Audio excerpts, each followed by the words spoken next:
Bonsoir. Première question, tout d'abord, pourquoi étudier le sud-ouest de l'océan Indien? Bon, je dirais qu'il y a plusieurs raisons, mais moi je vais vous donner mes raisons qui font que je suis à bord de ce bateau. En fait, pour moi, c'est une zone de l'océan en général, de l'océan global, qui est finalement des plus inexplorées. Et donc notre équipe en particulier, nous venons ici pour apporter des éléments à la connaissance de cet océan. C'est une mission très ambitieuse des explorations de Monaco. Expliquez-nous un petit peu les études scientifiques qui y sont menées. Alors les études scientifiques, elles sont aussi assez diverses d'une certaine façon. Il y a des spécialistes des coraux, mais je pense que certains d'entre eux, vous interagirez avec eux. Nous sommes des spécialistes de l'océan hauturier, c'est-à-dire qu'on regarde tout ce qui se passe entre les îles d'une certaine manière. On développe et on déploie un certain nombre de robots qui vont nous donner des informations sur la composition du milieu, les paramètres physiques, par exemple la température ou la salinité de ces océans, et la façon dont cet océan va réagir au changement climatique ou de la façon dont il est en train déjà de réagir au changement climatique. Donc on mesure aussi des éléments qui nous renseignent sur l'état de santé, si vous voulez, de l'océan dans cette partie de l'océan Indien. Donc là, concrètement, vous avez déjà déposé des balises en pleine mer ? Non, nous sommes en train maintenant on a reçu tout notre matériel. C'est la frénésie à bord du bateau parce que le bateau n'est pas encore parti. On part à peu près dans 5-6 heures et il faut qu'on soit prêt d'ici, on va dire 15-18 heures pour déployer nos premières balises dans l'océan Indien, pas très loin de la Réunion. Et au bout de combien de temps vous allez pouvoir collecter ces résultats ?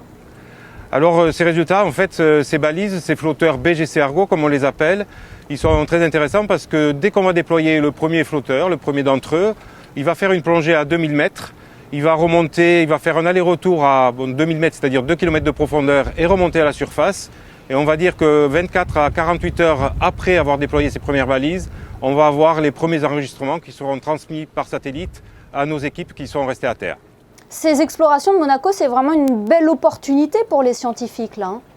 Ah, c'est une opportunité unique parce qu'on a beaucoup de difficultés à accéder à des campagnes océanographiques, notamment dans des endroits comme cette partie de l'océan Indien.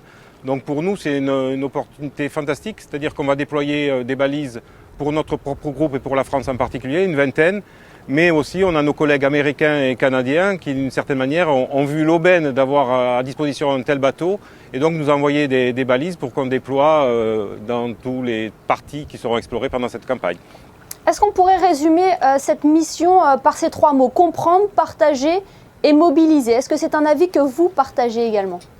Oui, moi ça me plaît beaucoup parce que ce que je n'ai pas mentionné jusqu'à présent, c'est qu'on fait non seulement de la science, j'espère qu'on fait de la bonne science, j'en suis convaincu d'une certaine façon, mais aussi on a tout un programme éducatif, nous et puis les explorations de Monaco. Par exemple, nos balises, hier, il y avait une classe de 20 élèves qui est venue adopter, signer sur cette balise et qui vont la suivre pendant tout son voyage scientifique. Donc il y a une dimension éducative et comprendre l'océan et partager cette compréhension, notamment avec les jeunes générations, c'est essentiel pour en faire des citoyens avertis, si vous voulez, pour prendre des décisions plus tard par rapport à la protection de l'océan. Donc je pense que ces missions, je dirais, qui associent à la fois de la science de qualité, je parle ici pour tous les groupes, mais aussi de l'éducatif, c'est vraiment très bien. Là, vous êtes donc à La Réunion. Quel est l'itinéraire maintenant de cette mission ?